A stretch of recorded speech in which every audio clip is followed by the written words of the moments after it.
అమ్మా మీకు లొకేషన్ పంపిస్తాను. ఆ లొకేషన్కి వచ్చారంటే మీకు ఆధారాలతో కూడిన అందరి సమాచారం ఇస్తాను. సంథింగ్ ఇస్ రాంగ్ కేడి. పంతులు గారు ఇక్కడ నుండి లొకేషన్ పెట్టి కాల్ మాట్లాడారు, కానీ ఆయన మాత్రం ఇక్కడ లేరు. పంతులు గారు మనతో ఫోన్లో మాట్లాడడం విన్నవాళ్ళెవరైనా పంతులు గారు మనల్ని కలవనీయకుండా చేయడానికి ఎవరైనా కిడ్నాప్ చేసి ఉంటారేమో. అదే అయ్యుండొచ్చు కేడి. అంటే పంతులు గారు మనకివ్వాలనుకున్నది మా అమ్మ మర్డర్కి సంబంధించిన సమాచారం. పంతులు గారిని మనతో కలవనివ్వకుండా ఆపారంటే ఖచ్చితంగా మా అమ్మ మర్డర్కి సంబంధించిన వాళ్ళు కూడా ఇక్కడే ఉండే ఛాన్స్ ఉంది.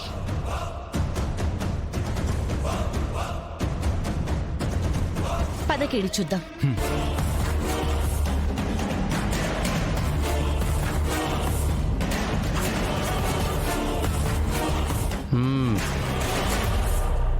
ఏంటిలా వచ్చారు? అక్కడ మా బావ ఇంపార్టెంట్ మీటింగ్లో ఉన్నాడు, కలవడం కుదరదు. ఏమైనా ఉంటే నాతో చెప్పండి. మేము హోమ్ మినిస్టర్ గారినే కలవాలి. చెప్పాను కదా, ఈశ్వరుని కలవాలంటే ముందు ఈ నందిని దాటి వెళ్ళాలి. మర్యాదగా అడ్డు తప్పుకో. తప్పుకోకపోతే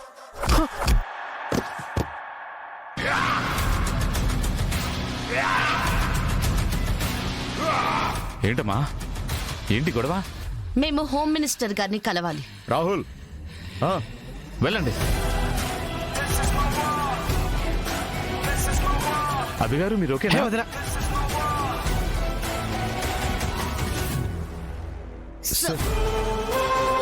ఏంటి జేడీకేడి ఇలా వచ్చారు? నా సెక్యూరిటీ కోసం వచ్చారా, లేక నాతో పనుండొచ్చారా? రెండూ కాదు సార్, ఎస్ఐ కావ్య గారి కేసు పని మీద వచ్చాం. అమ్మో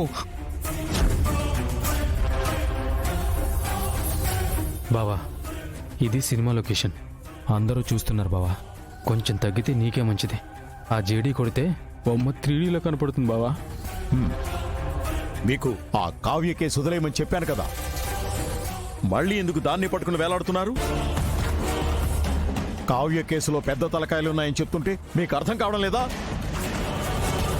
మీ తలకాయలు లేచిపోతాయని నేను ఆలోచిస్తుంటే అసలు తలకాయలే లేనట్టు బిహేవ్ చేస్తున్నారు. మీరు వదిలేయమంటే వదిలేయడానికి అది రాజకీయం కాదు సార్, మన పోలీస్ డిపార్ట్మెంట్ పరువు.